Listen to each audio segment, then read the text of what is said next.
because there's not many colors in the Canadian flag. I know it looks orangey.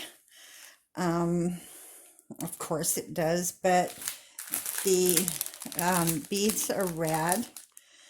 There's these lines. I guess it's supposed to indicate that it's got some movement in it, some wind blowing or something.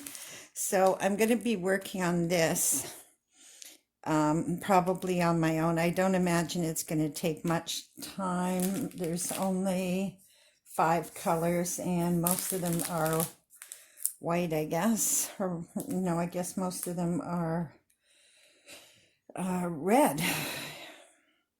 Anyway, so I was going to tell you a cautionary tale, and I don't know if any of you care or not, but I live alone.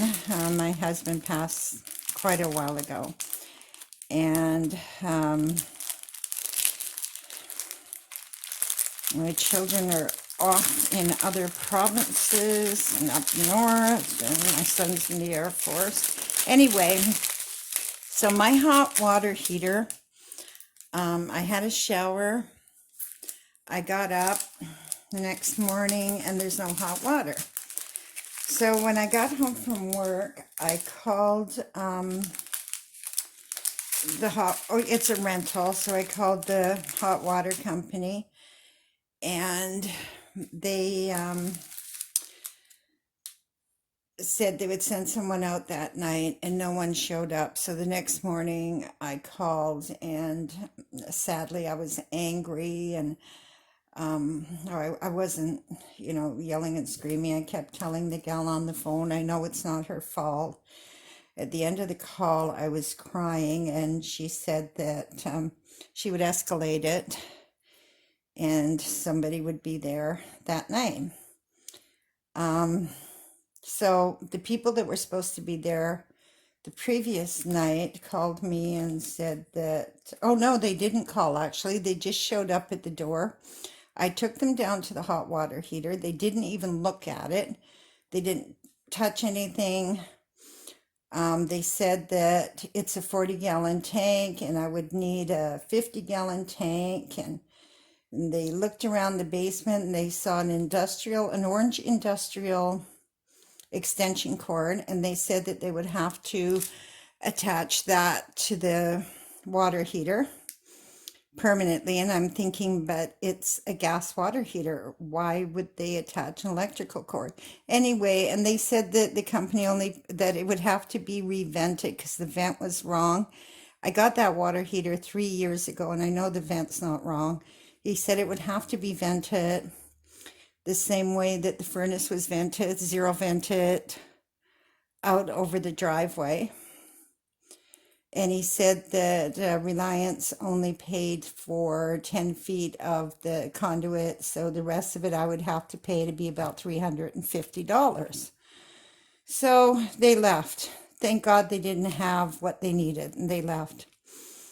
So the next night,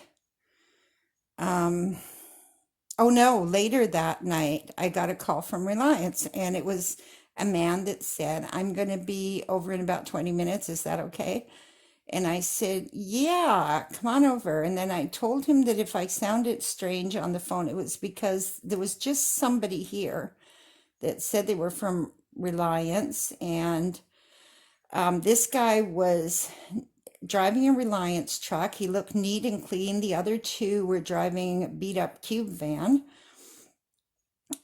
He was neat and clean and polite, and he took a look at the water heater completely.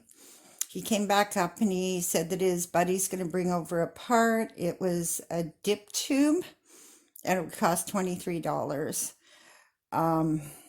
So yeah, no problem there. I said, you do it. And then I said to him as he was leaving, I hope those guys aren't going to come back. And he says, I'm surprised they showed up in the first place. And that was the only thing that he said that was derogatory towards the other ones. He was very polite. Anyway, the next night, I got a call, and no, these guys didn't call me. They never called. When I drove home, there was a Mercedes cube van sitting in front of my house, and my neighbor on the corner had just moved, so I thought, oh, maybe they're moving more stuff. So I pull in the driveway, and then I peeked, sort of saw in their mirror that it was the same guy in the passenger seat as was last night. So he says, we're here with the furnace. And I says, oh, you don't need it now because Reliance came last night after you guys left and fixed it. And they said they replaced the water heater. And I said, no, it was just a little tiny part. They didn't have to do anything except replace that little tiny part. It took about 20 minutes. And so he grumped off. And I got a call from the Reliance guy who said he left a part. Could he come and pick it up? And I said, sure, come pick it up.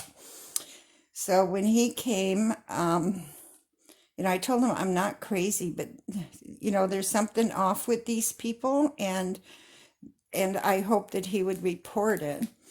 And he said that he would. And in the meantime, I got a survey from Reliance, and I started writing this really long, almost like a dissertation, because I didn't want them to take advantage of someone else, these subcontractors. But anyway, in the middle of writing it, my phone died because I took so long. So I don't know if that message went through, but I'm sure that the actual Reliance guy will report them. I hope he does. Anyway, the moral of the story is, if you have a rental piece of equipment like a hot water heater, if you have a furnace, anything that breaks down, and you don't have a trusted person that you can talk to about it or find out what might be wrong, then please, when you call the company, ask them not to send a subcontractor, because these guys were suspicious. Let me just say they were suspicious. Anyway, I'm going to go and lay down again because I really am not feeling well. I don't know if it's the heat. I've got the air conditioner on. It's 88 in the house right now. That's in Fahrenheit. I think it's like 25, 26 Celsius. Anyway, I'm not sure. I don't remember my grade school math. I should know it in Celsius, but unfortunately, I learned it in Fahrenheit before I learned it in Celsius. And my watch, for some reason, is in Fahrenheit. Anyway, I hope you all have a good evening. Take care of yourselves.